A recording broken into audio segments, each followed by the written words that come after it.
Na konferenciji bešedovali fahovci z oblasti predškolského vospitanja, zdravstva i socijalnej zaštiti dzecoh. Prisutni popri prepodavanja i robotnjoh mali nahodu učestvovati u tak volane žive biblioteki, u ktorej im iskusni hranitelje prenjesli svoje iskustva. Do procesu hraniteljstva sam rušela kad mojo biologini dzeci odrosli. Tedi supruh i ja rišeli išće da komu pomohnut. Najvekša značnost i impuls iz pokusa osposobiti stoti dzeci, že bi sami kračali dalje i preživot, že bi buli svidomi svojih sposobnostoh, možljivostoh i kvaliteta. Generalno u Srbiji kolo 6.000 dzeci na hraniteljskim zmescenju, ukolo 5.000 familijoh. Naša ustanova regionalno o charakteru imame kolo 1045 dzeci ukolo 800 hraniteljskih familijoh.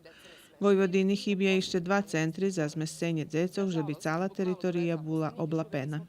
Konferenciju organizoval Centar za familijne zmescenje i usvojovanje Novi Sad, Pokrajinski sekretarijat za socijalnu politiku, demografiju i ravnopravnost spoloh, Filozofski fakultet Univerziteta u Novim Sadze, regionalni projekt Socijalni prava za čustviteljni grupi i Centar za potrimogu časnomu rozvoju i familijnim odnošenjom Harmonija.